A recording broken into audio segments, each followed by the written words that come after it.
operative Morton Storm, who was once an insider in Al-Qaeda in Yemen, so he knows how these guys operate firsthand.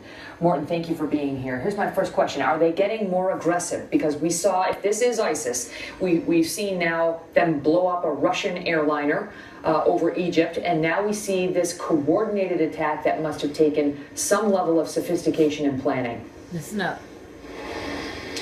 You know, it's not surprising. I warned against this for over a year now, since the uprising of ISIS.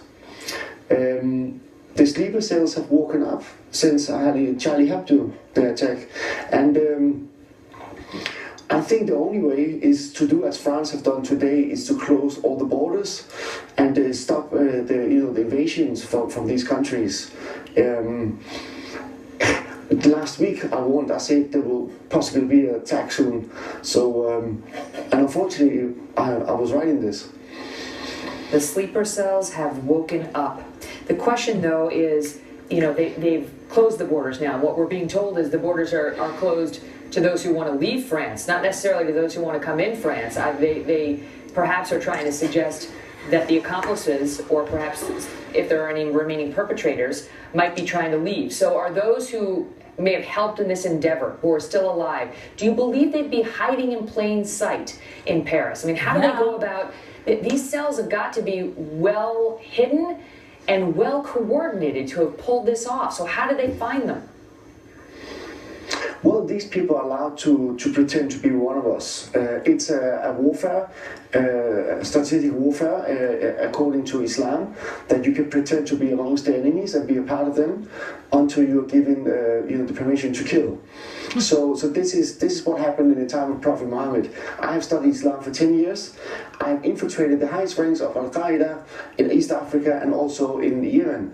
And I know inside and out how these people think, the strategies they're using, and they're allowed to pretend being non-Muslims even. Mm-hmm. So it's very sophisticated, it's very calculated and sneaky.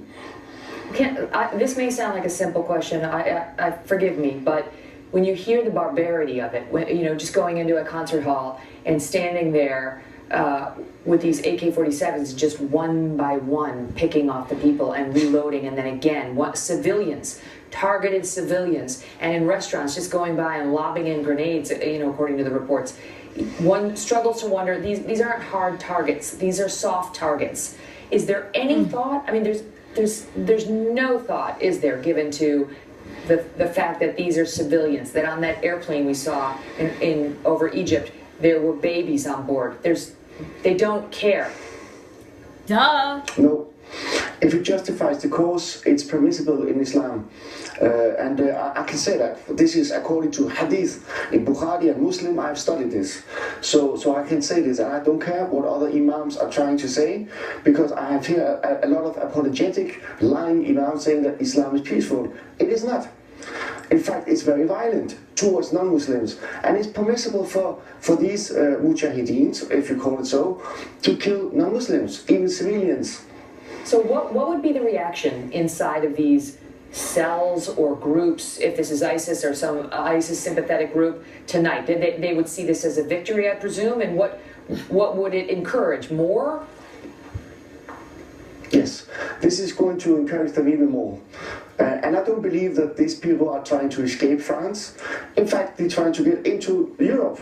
They are staying here. They are not going to leave alive. They will die in this fight. What stops it from happening here? I mean, you look at I don't know, for lack of a better term, the ease with which they just shot up these restaurants and this concert hall, and you have to wonder what stops it from happening here. Do you know? The only way is to fight fire with fire. We need to totally wipe ISIS out in the Middle East. We need to deport anyone who have links to Islamic extremism, or not extremism, but militant fundamentalism. But they're like cancer cells. You wipe out one group, and then if there's just one left, they metastasize and they start again. I mean, is there any wiping out a group like this? Wipe them out. Well, there should be a ban on political and militant Islam in Europe, and anyone who have links from outside to such ideology should not be allowed into the country. Time to get tough. That's tough. That's tough to do. I mean, when you have open borders and a free society, Open how borders? do you stop Yeah. it from happening? And that's one of the debates that we're having right now. And in fact, Oh, we're getting debate. statements from all the presidential candidates here. One that just came in from Senator Cruz said that this is a clear and unmistakable escalation of ISIS's ambitions. Do you agree with that? You know what? We have so-called professors or experts in counterterrorism who teach at King's College in London and other places. These people suggest that we should allow these terrorists to come back again to Europe so we can understand them. I do not know how we can think rationally like this. I mean, those who have been involved today in this horrific attack, some of them are returned fighters from Syria and Iraq. They came back with experience. I warned against this. Strip away the nationalities from these people. Morton, thank you for being with us tonight.